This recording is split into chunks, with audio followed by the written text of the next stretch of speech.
व्यासपीठावरील सर्व मान्यवर आणि जमलेल्या माझ्या तमाम देशभक्त बांधवांनो, भगिनींनो आणि मातांनो,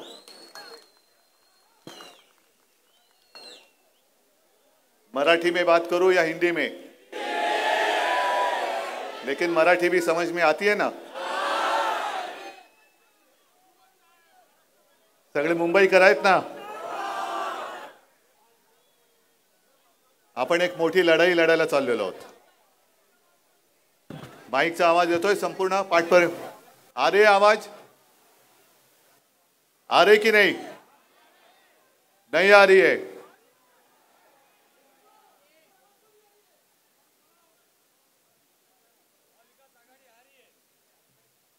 येतोय आवाज?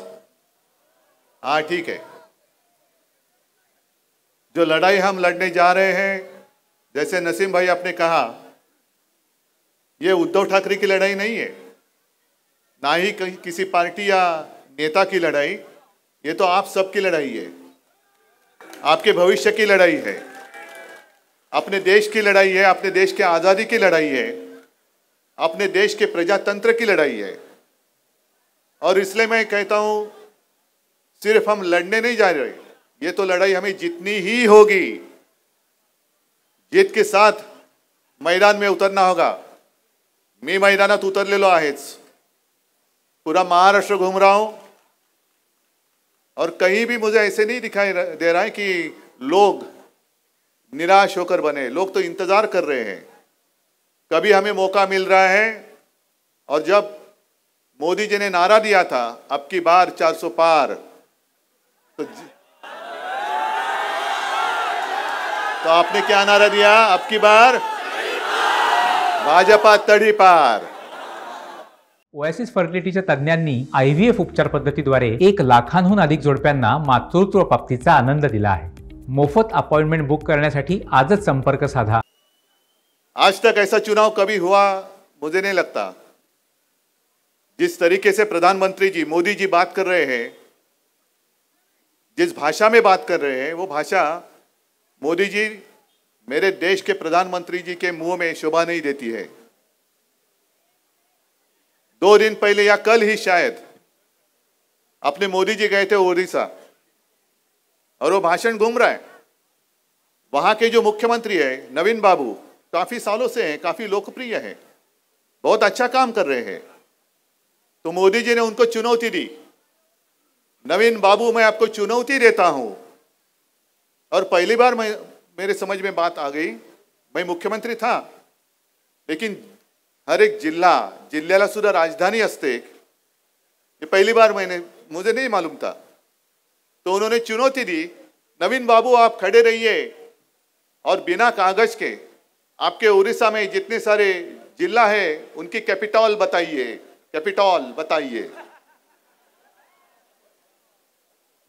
तो प्रधानमंत्री जी मोदी जी, मैं आपको चुनौती नहीं देना चाहता, क्योंकि आप तो विश्वगुरु हैं, हम तो सादे आदमी हैं.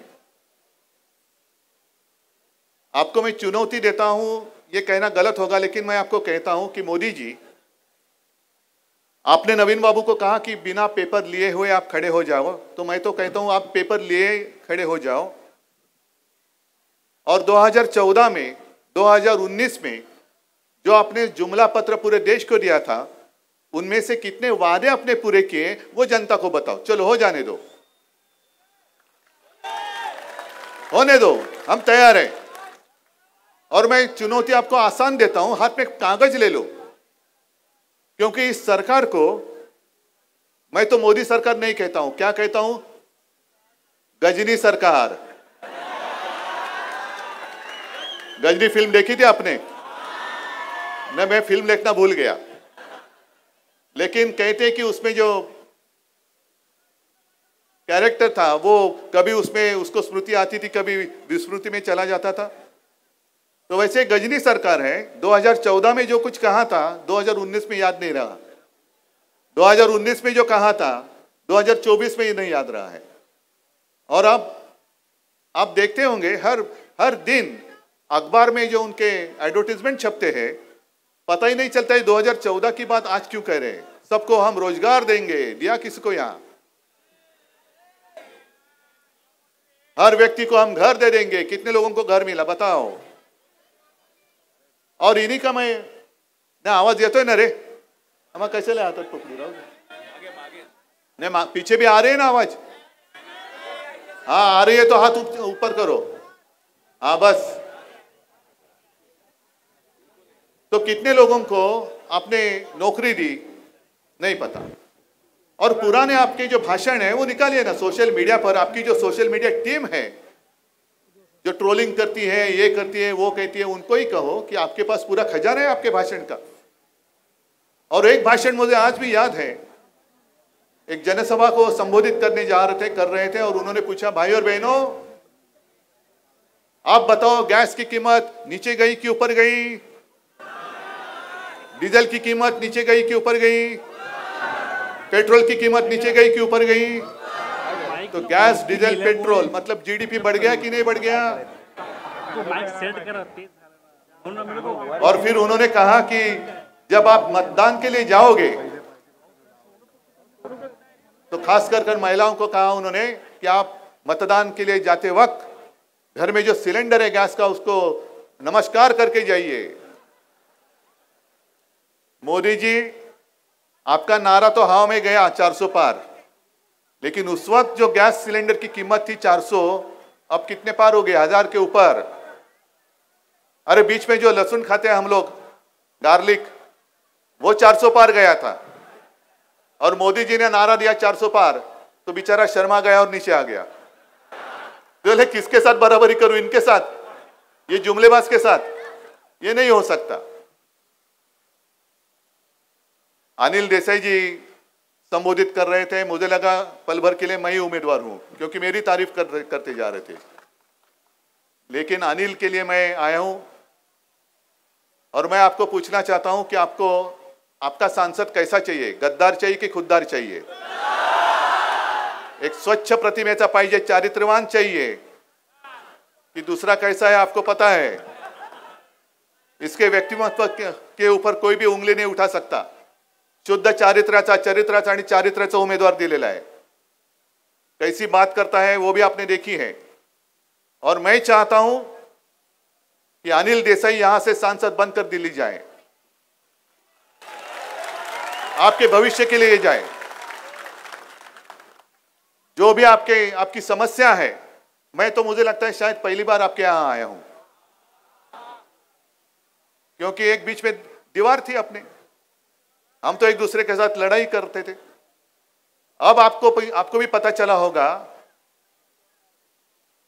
एक सवाल मैं आपको पूछता हूं, क्या मैंने हिंदुत्व छोड़ा है? लेकिन मेरा हिंदुत्व आपको मंजूर है या नहीं है? मेरा हिंदुत्व और भाजपा के हिंदुत्व में फर्क है या नहीं है? मैं भी जय श्री राम कहता हूं, लेकिन मेरा जो हिंदुत्व है वो हृदय में राम और हर एक हाथ को काम देने वाला हिंदुत्व है। हमारा जो हिंदुत्व है वो घर का चूल्हा जलाने वाला, रोजी रोटी देने वाला हिंदुत्व है, घर जलाने वाला हिंदुत्व नहीं है। वो हिंदुत्व मुझे मंजूर नहीं है। आज ही कुछ पत्रकार मुझे मिलने आए थे, उन्होंने कहा कि उद्धव जी हर वक्त जब भी चुनाव नजदीक आते हैं तो मोदी जी भारत पाकिस्तान क्यों कहते हैं? मैंने कहा पता नहीं, शायद मोदी जी गए थे नवाज शरीफ जी का केक खाने के लिए, तो उनको ऐसे लगता होगा कि हर चुनाव में पाकिस्तान का मुद्दा अगर हम उठाएं तो चुनाव में हमें केक वॉक मिलेगा, सीधा जाएंगे हम पाकिस्तान। अब ये नौटंकी बहुत होगी, हिंदू मुस्लिम। प्रधानमंत्री जी आप जो कहते हैं, क्या देश की समस्या के ऊपर आपने कितने बार भाषण में उल्लेख किया है? आपने कभी सुना? क्या कहते हैं? कौन मटन खाता है, कौन मच्छी खाता है, किसको कितने बच्चे हैं? ये क्या प्रधानमंत्री का काम है? और इसलिए मैं कहता हूं प्रधानमंत्री जी, मोदी जी, आपकी जो पार्टी है भाजपा, उसको राजनीति में संतान नहीं होती तो मेरा क्या गुनाह है?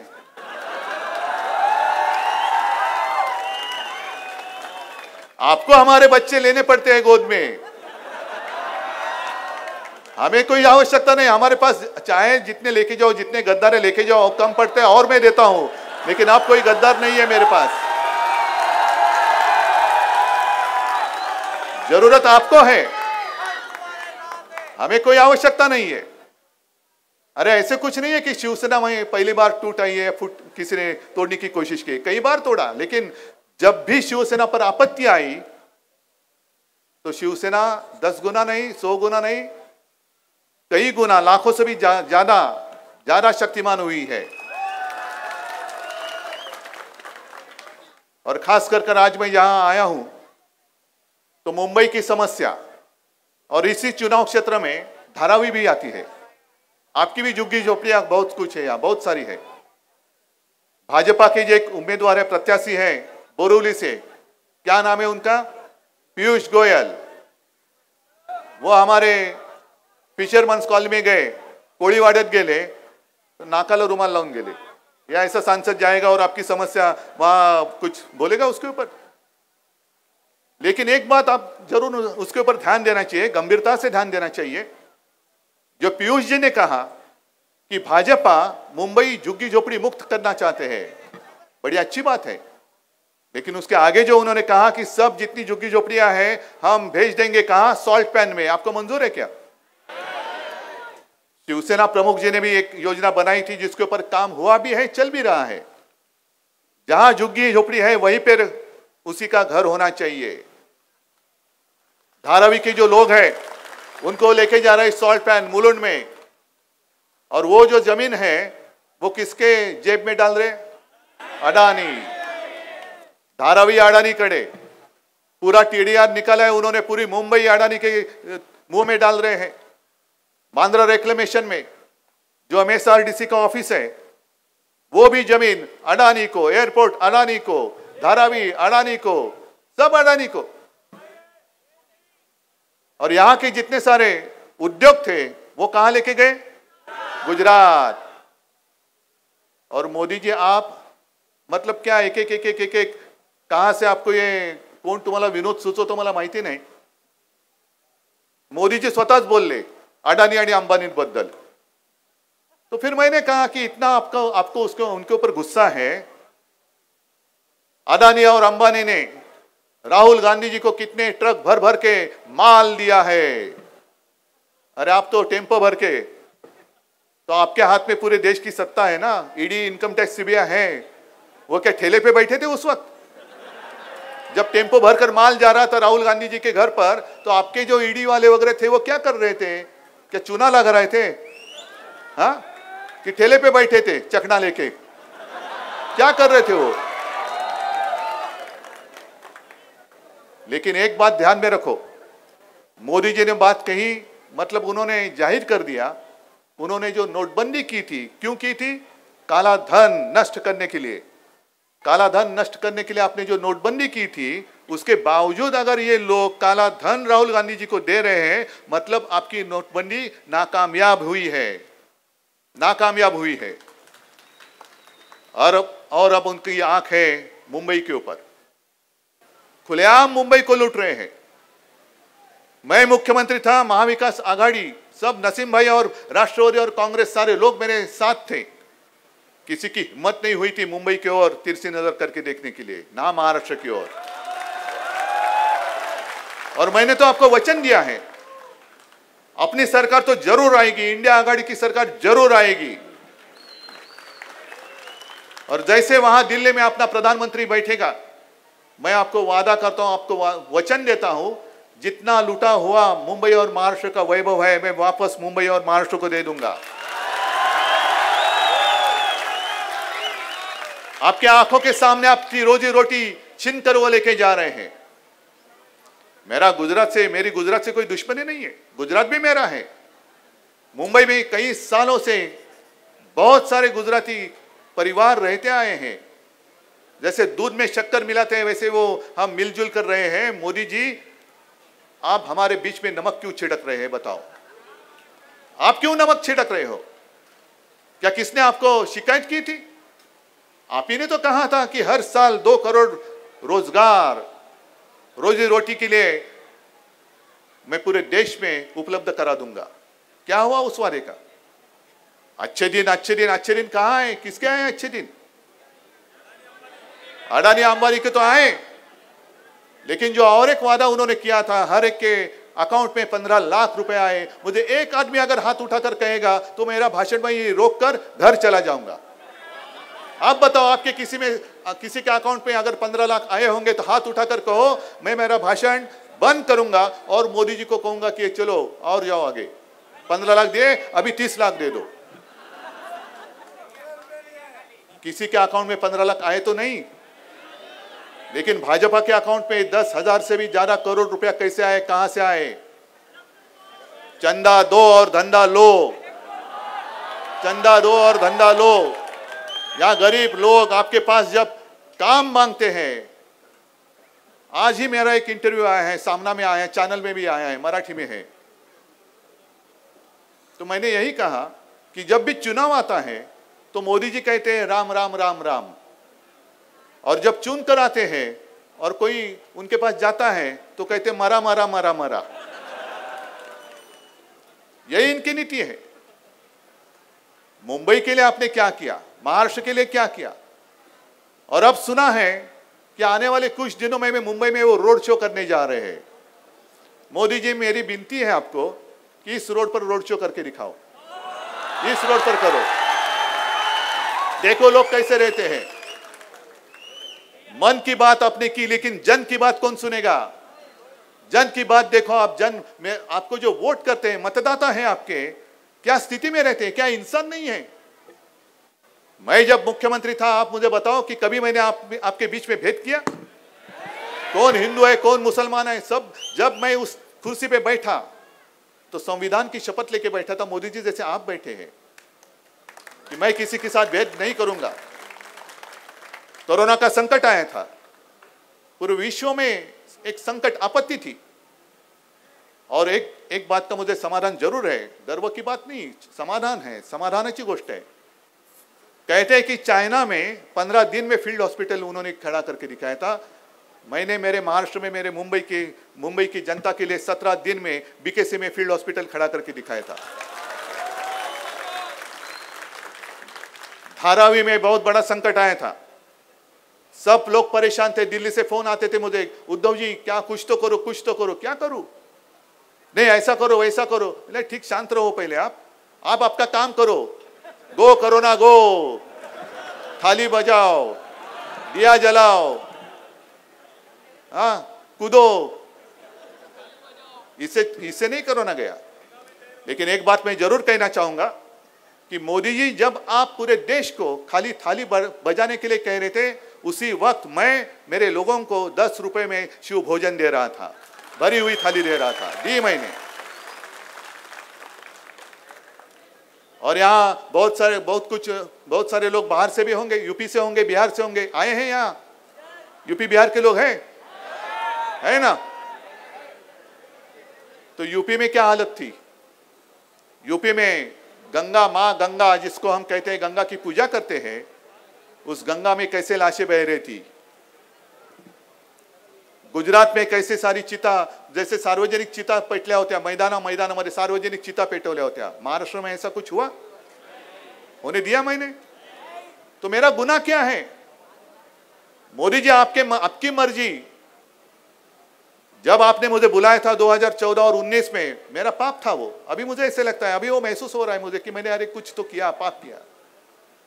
आप ही ने मुझे कहा था, मुझे आमंत्रित किया था, उद्धव जी आपको आना होगा। क्यों आना होगा? नहीं, वो राष्ट्रपति जी के यहाँ आपके सपोर्ट की सिग्नेचर लगेगी। 14 में गया, ठीक है। 19 में फिर वही बात, अमित शाह जी फोन करते थे, अरे उद्धव जी कल आपको आना है अहमदाबाद। मैंने क्यों? नहीं, मैं तो वो इलेक्शन का फॉर्म पर्चा भरने जा रहा हूँ। चलो आता हूँ। उद्धव जी आपको अभी वाराणसी आना है। क्यों? नहीं, मोदी जी जा रहे हैं वहाँ फॉर्म भरने के लिए। गया। फिर जीतने के बाद, अरे उद्धव जी आपको आना है। क्यों? नहीं, अपने महामहिम राष्ट्रपति जी के यहाँ मोदी जी के लिए सिग्नेचर चाहिए। तो मोदी जी आपके लिए मैं वाराणसी आया, अमित शाह जी आपके लिए मैं अहमदाबाद आया, मोदी जी आपके लिए मैं 2 बार दिल्ली में आया और सिग्नेचर किया कि प्रधानमंत्री पद के लिए हमारे सबकी ओर से नरेंद्र मोदी जी हमारे उम्मीदवार है। तब आपको पता नहीं था मैं किसकी संतान हूं? अमित शाह जी आप आए थे मेरे घर, मेरे पिताजी के रूम में, जिसको हम मंदिर मानते हैं, वहां आप नाक रगड़ कर गए थे, उस वक्त पता नहीं था किसका घर है। जब हम आपके साथ थे तब सब अच्छा था, लेकिन मोदी जी, जो मैंने कहा आपको शोभा नहीं देता, आप मेरे माता और पिता का अपमान करते हो, मुझे नकली संतान बताते हो। अरे हाँ ठीक है, यहां मुस्लिम इलाका है, मैं बाला साहब का बेटा हूं, लेकिन इनको पूछो मैं असली हूं या नकली हूं। हम तो लड़ने वाले लोग थे ना आपस में। मेरा विरोध अब कोई मुस्लिम समाज नहीं कर रहा है, जिनको मैंने समर्थन दिया था वो मोदी जी कर रहे हैं, वो मुझे दुख है। आप हमारे बीच में भेद कर रहे हैं, महाराष्ट्र का अपमान कर रहे हैं, मेरे माता पिता का अपमान कर रहे हैं, और कुछ भी बकते चले जा रहे हैं, जुमले पे जुमला। संविधान बदली करने के लिए आपको बहुमत चाहिए क्या? और संविधान क्यों बदलना चाहते हैं? उसके पीछे भी महाराष्ट्र के प्रति उनके मन में जो द्वेष है, एक जहर है, वो दिखाई दे रहा है। क्योंकि संविधान किसने लिखा? महाराष्ट्र के एक सुपुत्र, महामानव, जिसको हम कहते हैं हमारा दैवत, जैसे छत्रपति शिवाजी महाराज एक दैवत है, वैसे डॉक्टर बाबा साहेब आंबेडकर दूसरा दैवत है, जो महाराष्ट्र ने पूरे देश को दिया हुआ है। लेकिन एक गरीब परिवार में, दलित परिवार में जिसने जन्म लिया, वो उनको हजम नहीं हो रहा है। अरे एक दलित परिवार में पैदा हुआ एक बेटा, एक इंसान मुझसे ज्यादा बुद्धिमान कैसे हो सकता है? यही उनका पेट दर्द है। पेट में दर्द इसीलिए है कि ये दलित परिवार का बेटा, और वही मानसिकता जिसको मैं गोमूत्रधारी कहता हूं, बुरसट लेली गोमूत्रधारी मानसिकता, जिसके खिलाफ मेरे दादा प्रबोधनकार ठाकरे और डॉक्टर बाबा साहेब आंबेडकर जी ने एक संघर्ष किया था, वही मानसिकता आज दोबारा उस संविधान को बदलना चाहती है। क्यों? क्योंकि एक दलित के बेटे ने देश का संविधान लिखा, ऐसे कैसे हम मान सकते हैं? अरे उसी संविधान ने तो देश चलते आ रहा है, और उसी संविधान पर आगे भी कई साल भाजपा रहे ना रहे, भाजपा तो इस चुनाव में कहाँ जाएगा पता नहीं, लेकिन संविधान हमारे देश का आगे कई हजारों लाखों साल तक चलेगा, यही संविधान चलेगा। ये कोई ऐसी किताब नहीं है कि जैसे पढ़ने के बाद फेंक दिया, रद्दी मरे फेकून दिला, असं काही ते पुस्तक नहीं है। बाबा साहब आंबेडकर ने पूरा सोच समझ कर वो संविधान दिया है, और वही संविधान आपको हजम नहीं हो रहा है क्योंकि आप तानाशाह बनना चाहते हो। हम तानाशाह को बर्दाश्त नहीं करेंगे, बिल्कुल नहीं करेंगे। इस सारे जो लोग हैं इस देश के नागरिक है, इसलिए मैंने शुरुआत में कहा देशभक्त भाई और बहनों, देशभक्त भाई और बहनों, मोदी जी आप कितनी भी कोशिश करो, इस बार आपका बेड़ा पार नहीं होने वाला। कितनी भी कोशिश करो। 10 साल पूरे देश ने और खास कर महाराष्ट्र ने आपको 40 से भी ज्यादा सांसद दिए, 40 से ज्यादा सांसद एक राज्य से मिले। आपने आशीर्वाद मांगा, महाराष्ट्र ने दिया। और महाराष्ट्र ने क्या मांगा और आपने क्या दिया? जब मैं मराठवाड़ा में घूम रहा था, विदर्भ में घूम रहा था, वहां के काश्तकार जो है, किसान जो है, आक्रोश कर रहे हैं कि देखो उद्धव जी, अभी तो आप आज की स्थिति में मराठवाड़ा में पीने के पानी की समस्या है। आज कौन बोल रहा है? कोई जा रहा है वहां? मोदी जी जा रहे हैं। हमारे गद्दार जो है बैठे वहां पर, वो जाकर बैठ रहे हैं। इनको तो अपनी पड़ी है, बस तुम्ही जगा किंवा मरा पण मला पंतप्रधान करा, ये इनकी नीति है। और ऐसे सब महाराष्ट्र को लूटने वाले, मुंबई को लूटने वाले मोदी जी और उनके साथी फिर से एक बार आपके पास वोट मांगने आए हैं। अरे मुंबई का सपना मैंने देखा है, जैसे वो कोस्टल रोड दिया, हाँ वो हमारा शिवसेना का सपना था, जिसको पूरा करने के बाद आपने उसका क्रेडिट लेने की कोशिश की, लेकिन पूरी दुनिया जानती है वो किसने किया है। और जैसे हमने कोस्टल रोड बनाया, उसी तरीके से नसीम भाई, त्यावेळेला मी म्हणजे 14 साली केंद्र सरकार को मैंने एक प्रस्ताव दिया था। बहुत सारे लोगों को पता नहीं कि मुंबई को 2 किनारे, एक पूर्व आहे आणि एक पश्चिम आहे। पूर्व किनारा जो आहे तिकडे सगळं डॉकयार्ड आहे, नेवी आहे, गोरी बंदर वगैरह वगैरह सगळं आहे, जंकयार्ड है। तो मैंने कहा था, गडकरी जी को दिया था और कहा था कि यहाँ जो अब नहीं चाहिए वो आप लेके जाओ, बाहर लेके जाओ, लेके जाओ। जो काय त्याला म्हणतात दारूखाना वगैरह है, लेके जाओ गुजरात, लेके जाना चाहते ना वो लेके जाओ गुजरात के लिए, हमें कोई आपत्ति नहीं है। लेकिन मुंबई के लिए एक अच्छी जगह हम बनाना चाहते हैं, एक सुंदर चांगला समुद्र किनारा। क्या है, अब परिवार को लेके कहां जाएंगे बताओ, कहां जाते आप घूमने के लिए? है कोई ऐसी जगह? एक तो आम्ही झू बनवला, जिजामाता उद्यान, त्याच्यामध्ये पेंग्विन आणले, काय आणि मोठं काऊर उठवलं, पेंग्विन पेंग्विन पेंग्विन। लेकिन आपको शायद पता नहीं होगा, उसी पेंग्विन के कारण वहां हजारों लाखों टूरिस्ट और मुंबईकर भी वहां जाते हैं अपने परिवार को लेके। ये हमारा काम है। और अब वहां पेंग्विन को बच्चे होने लगे हैं, तो यूपी और गुजरात सब मांगने लगे, हमें दे दो पेंग्विन, हमें दे दो पेंग्विन। फिर वही बात, बच्चा दूसरे का, हमें दे दो हमें दे दो हमें दे दो। अरे ना आपके पास कोई सोच है, ना आपके पास कोई विचार है, सब रेडीमेड चाहिए उनको, रेडीमेड। और जितने लोगों ने उनको आपत्ति में मदद की, सबको वो खत्म करने के लिए निकले। जो मैं पूछ रहा था आपको कि मैंने ऐसा कौन सा गुनाह किया था, क्या अपराध किया था? 2014 में आज मैं जैसा हूं वैसा ही था, लेकिन मोदी जी वहां प्रधानमंत्री बने और उसके बाद 2-3 महीने में जो चुनाव हुए विधानसभा के, तो उन्होंने एकनाथ खड़से को कहा कि आप उद्धव जी को फोन करो और कहो गठबंधन हमने तोड़ दिया है। क्या कारण था, क्या वजह थी? 2019 में आपने जो मुझे वचन दिया था वो तोड़ा, क्यों तोड़ा? तो ऐसे एक तो जुमलेबाज लोगों को अब दोबारा 3 बार, 2 बार तो हो गया, 2 बार तो गलती हो गई, तीसरी बार नहीं होनी चाहिए। और इसलिए मैं कहने के लिए आपको आया हूं, और मुझे पक्का विश्वास है, एक बात का जरूर मुझे और समाधान है, आज तक कई सारे मुख्यमंत्री हुए, आगे भी होंगे, लेकिन जो सौभाग्य मुझे मिला है, आप सारे लोग मुझे अपना परिवार का एक हिस्सा मानते, पूरा महाराष्ट्र हिस्सा मानता है मुझे।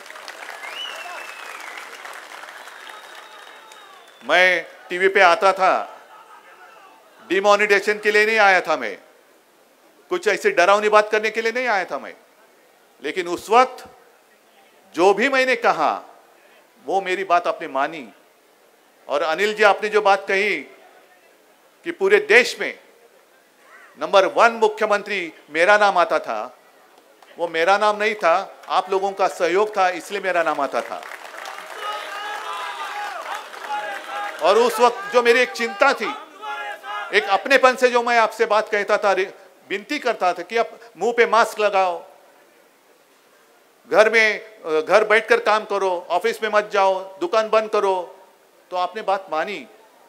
तो उसी प्यार से, अपनेपन से आप कह रहा हूं कि कृपा कर इस बार गलती मत करो। इस बार अगर गलती की तो सिर्फ आपकी जिंदगी नहीं, आपके भविष्य, जो अगली पीढ़ी है वो आपको कहेगी, अरे मैं तो छोटा था, मैं तो छोटी थी, चुनाव लड़ने के लिए या मतदान करने का अधिकार मुझे नहीं था, लेकिन आपको तो था ना, मेरा देश आजाद था, आपने क्यों हमें गुलाम बनाया? क्या जवाब देंगे आप? क्या उत्तर है आपके पास? है कोई उत्तर? और इसलिए मैं उसी अपनेपन से कहता हूं कि अब की बार भाजपा तड़ीपार, मतलब इतना तड़ीपार करो कि दोबारा इस देश में भाजपा का कोई उम्मीदवार खड़ा नहीं होना चाहिए। और एक बात का ख्याल रखो, एक बात का ख्याल रखो, मराठीमध्ये मी बोलतो, हा भेकड जनता पक्ष है, मतलब डरने वाला है, इनमें हिम्मत नहीं है। अरे हिम्मत है तो ऐसा आ जाओ ना, आमने सामने हम हैं, आप आ जाओ। लेकिन ये सब चुरा कर रहे हैं। जो एक गाना था ना, चुरा के दिल मेरा, वैसे इनका है चुरा के धनुष्य बाण मेरा। हाँ, तो ये चोरों को वोट नहीं देना। अपना सिंबल क्या है? कळलंय सगळ्यांना? मशाल। आणि उमेदवार कोण? अनिल देसाई। एक अनिल पुढे, अनिलला मी आरे तुरे बोलतो कारण खूप जुना शिवसैनिक आहे, कडवट निष्ठावान शिवसैनिक आहे, बाळासाहेबांचा शिवसेना प्रमुखांचा शिवसैनिक आहे, स्वच्छ चारित्र्याचा, स्वच्छ चरित्र असलेला, अंगावरती कोणताही डाग नसलेला, कोणतेही भानगडी नाहीत। हा, थोडं पुढे या, कोणत्याही भानगडी नाहीत, आणि खासदार म्हणून त्यांनी उत्तम काम केलेलं आहे, म्हणून तुम्हाला एक तुमच्या हक्काचा निष्ठावान शिवसैनिक खासदार बनवण्यासाठी म्हणून दिलेला आहे अनिल देसाई। आणि मशाल, एवढी मतं पडली पाहिजेत की विजय झाला पाहिजे विशाल। जय हिंद, जय महाराष्ट्र.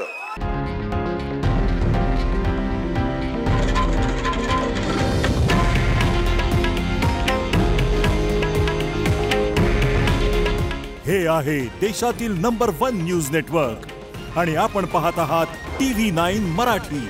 काळजी तुमची, हित महाराष्ट्राचं.